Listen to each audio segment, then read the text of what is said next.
This is what we are getting so far. Wait a minute. Hi. Oh boy, so we need to How find. are you? Hey, how you?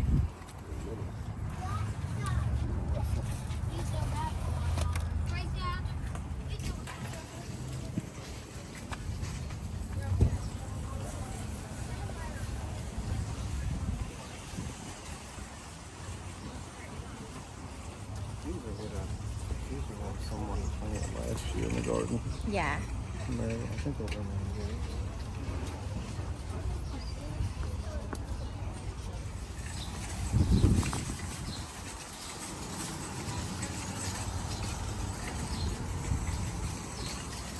What will these turn out looking like?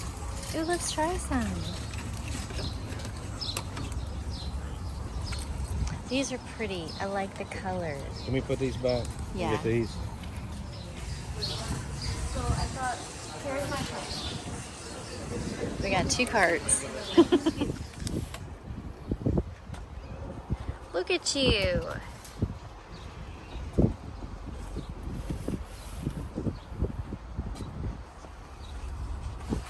Look at me. This is our favorite time. One of our favorite times of year. Garden season.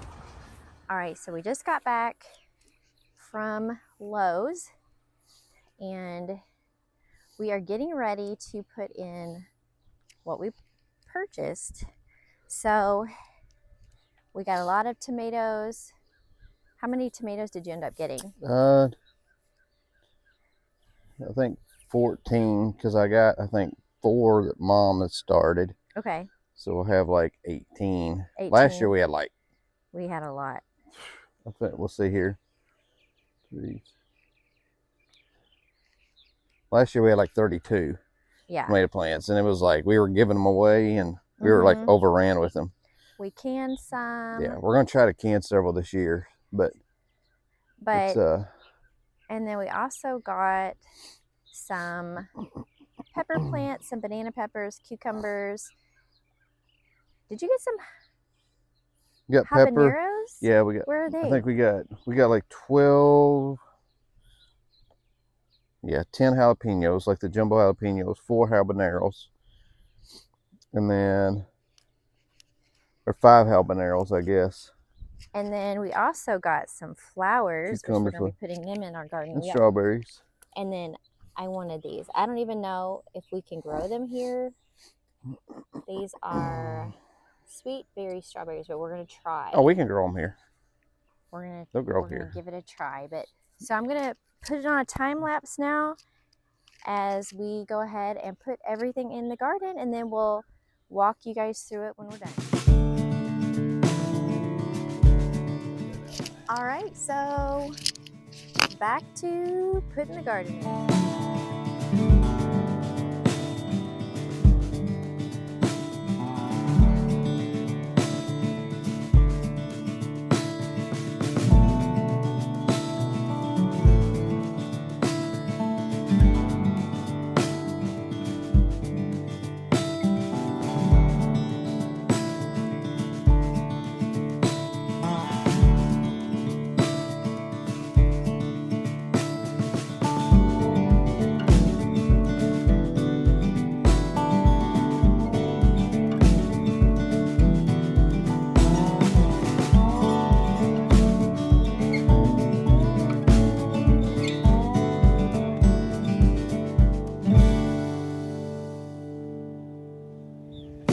I just want to show you guys a little bit about how we plant our vegetables. So this is a tomato plant, and Brian, these holes are already been pre-cut. I don't add any fertilizer because there's like, well, last year I put like, probably, I said 12, but I bet it was 16 inches of cow manure on it. And so wait, hold on. What'd you do with the root? You had to break up the root. I break the root up at the bottom so it don't get kind of like flowers and stuff. They say they get root bound where they won't take, they won't take water in good. So it just kind of breaks the root up, gets some air in the dirt. So you just, and where they can get water good, and then we just take cut an X in our geotextile and just fold it under, and then I just take the excess dirt, usually and throw it in a bucket. Once we get the plant in the ground, I just fold these little X tabs back up so there's no weeds. And we use this geotextile. I've kind of learned about this on farm roads because our county helps us financially when we put in farm roads and stuff. They pay a certain percent. Farm roads and access roads, feed paths, fields and stuff. So I kind of learned on this, but this stuff, we put it on farm roads, and we have literally ran tractors and skid loaders over it every day in the winter when it's super nasty and wet out. Concrete trucks, dump trucks, and it don't pump at all. It keeps the weeds down. So I was like, you know what? I'm gonna try it on the garden. It's snake proof it. Yep. And yeah, it don't. There's a few, I mean, it's like anything. There's a few weeds somehow, I don't know how they do it. They're determined, I guess. They're determined. But once in a while you'll get a weed that comes up through it. A lot of times it's from dirt that lays on the surface like this. There's enough soil on there, just a little bit, that a weed would start growing. But for the most part, we don't get any weeds. And it keeps them down enough where if you do get one or two, you can just pull them out. Coming up, you just grab them, pull them up. And they pull up easy because the rain, it keeps it moist underneath here. This fabric keeps it moist, so when you do get a weed, they just pull right through the fabric enough usually. It's not that bad.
Well, no, you just finished the last one, didn't you?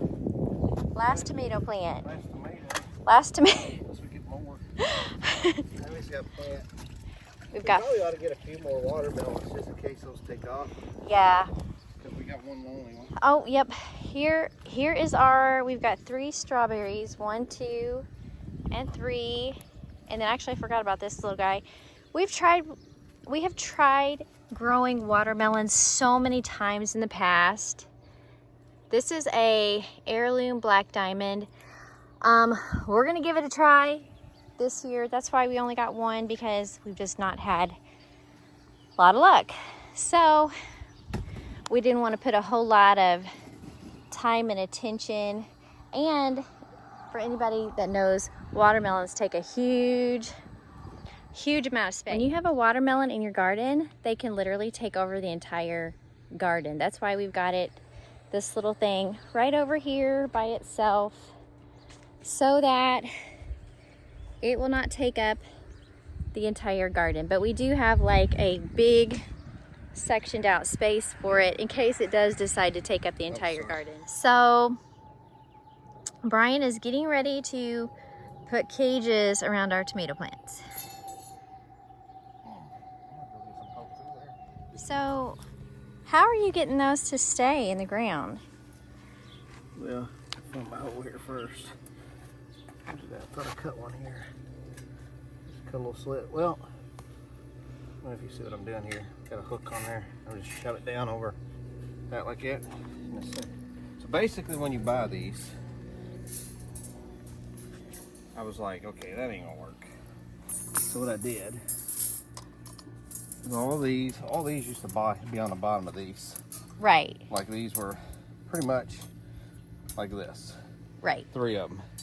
So then you're like, you start like this, Yeah. and you start pushing and one bends, and then you got two more going straight, or you got two bending and one going straight, and you got to pull it back up and start over. So I'm like, you know what? I'm gonna try this. So basically all these I just cut off at this first ring, which I like it because this actually makes it set. I mean, the ground's level, I'm level here. This actually makes it set flatter on the ground. And then I just take a box knife. Well, there's a slit there from last year. Put a slit, go in. Of course, I put a hook on the, took my pliers and bent this hook around. I just take it and shove it down. So that first string goes around like that. Then I come over, put another slit. This was a little unlevel. Put another one there. Come on to this side, just do like a 3 different points.